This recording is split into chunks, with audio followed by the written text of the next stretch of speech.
Hi, colleagues. My name is George Osanjo, UASU trustee and chairperson of UASU Health Subcommittee. This afternoon, I'm with Dr. Mwaniki of the University of Nairobi Health Services, UHS, at the UHS COVID-19 Vaccination Center. Hi, Daktari. Hello, Prof. Good afternoon. Good to see you. So there are a number of questions staff frequently ask about the ongoing vaccination rollout by UHS, and I hope you can shed some light on some of them. It's my pleasure. Great. So, firstly, among the COVID 19 vaccines which are available, which vaccine is given by UHS? The vaccine that is being given by UHS is Covishield. It is manufactured or developed by AstraZeneca in collaboration with the Oxford University, and it is one that is licensed by the Ministry of Health Government of Kenya for use in the country. Great. Thank you. So, who is eligible for vaccination at the UHS Vaccination Center? And where is the vaccination center situated? There are three groups of people who are eligible to receive this vaccine at UHS.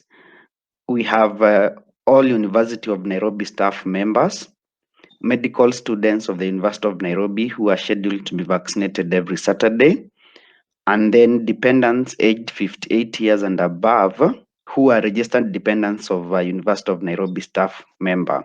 The vaccination center is located off State House Road at the Students' Clinic. Thank you. And Yes. how does one schedule an appointment to be vaccinated? The ICT team has set up a system that one can book digitally for the vaccine. The URL is vaccination.uonbi.ac.ke. One can be able to book an appointment from 8 a.m. to 12 noon. The system accepts a maximum of 200 people in a day so that there's efficiency at the vaccination center and there's no vaccination that takes place in the afternoon. Great. If one has already had COVID 19, do they still need to be vaccinated? Yes, they need to be vaccinated. The only precaution you need to observe is that they should not be vaccinated when they have the acute disease. So they should recover from the disease and have a COVID-19 PCR test negative. So after that, 2 to 4 weeks, they are good to take the vaccine. Thank you. How about people with weak immune system? Can people with weak immune system get the vaccine? And how about those with chronic illnesses such as diabetes, hypertension, for example? Okay, while the response to the vaccine in people who have got a weak immune system might not be as strong as for the people with a good immune system. It is still recommended that they do receive the vaccine because it is going to offer them some form of protection from COVID-19 disease. And also considering that the fact that their immune system is weak, they are likely to get to suffer more severe COVID-19 disease. So they should actually get the vaccine. Research is still ongoing to see how effective or what kind of benefit is derived from the vaccine by people who have a weak immune system. People with other illnesses such as diabetes and hypertension have also been shown to suffer a more severe form of the COVID-19 disease, and therefore they are actually a priority group when it comes to being vaccinated, and they should get vaccinated. Thank you. How about pregnant women? Can pregnant women get the vaccine? And how about women who are breastfeeding? Can they be given the Uh, vaccine too? Pregnant women and breastfeeding mothers should only be given the vaccine when the benefit outweighs the risk for both the mother and the baby. And then, of course, we have got a very able team of obstetricians and gynecologists at the UHS who are available to give individual consultation to people who might find themselves in that situation. and they'll be able to offer information that will help someone make a decision on whether to take the vaccine or not. But generally, yes, they should take the vaccine. Great. How Yes. about alcohol, Doc? Can one drink alcohol before or after getting the vaccine?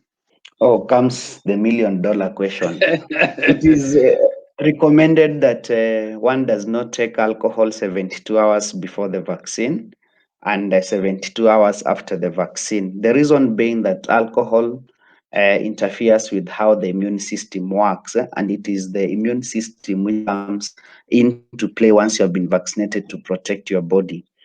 And then the other thing is that the after effects of alcohol may resemble the side effects of the vaccine.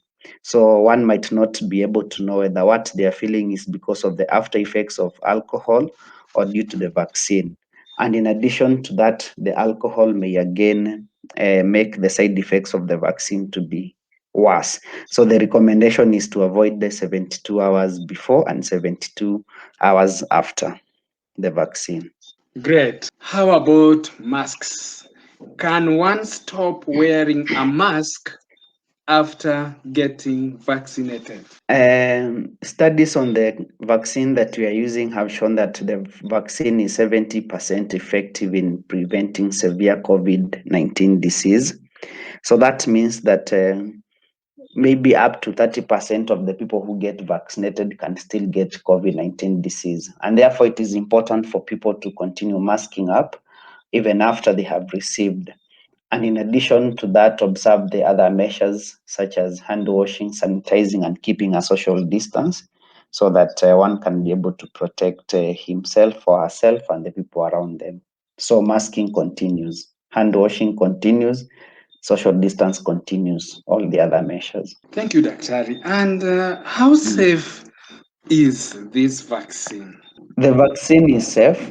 It does not cause COVID-19 disease. But like any other medicine, it has got side effects. So there are the side effects which are within the normal and the expected. And if someone gets that, then there should be no need for concern. But the take home here is that the vaccine is safe and it does not cause COVID-19 disease. Okay. And how can one report the side effects? Is UHS tracking the side effects? Okay, thank you for that question. Maybe also what I need to do before I go to the reporting is to mention what are the common side effects of the vaccine. They are the side effects that occur at the site of injection. So there might be some tenderness, some redness, warmth, pain, or itching, but this should resolve on its own within 2 to 3 days. The other side effects might include the fever, joint pain, muscle pain, headache, maybe a little bit of nausea. And then again, these should be self-limiting, meaning they should resolve within 2 to 3 days. And the good thing is that most of these side effects can be relieved using simple painkillers and fever medicines such as paracetamol. But when the side effects go beyond 3 days or 72 hours, then it's important for someone to report. We really don't have an online system to report the side effects, but we are inviting people to give us a call through our regular call number for the clinic. And if need be, then they can also visit the clinic, which is open 24/7. That's the senior staff clinic across the road where the vaccination is taking place. Great.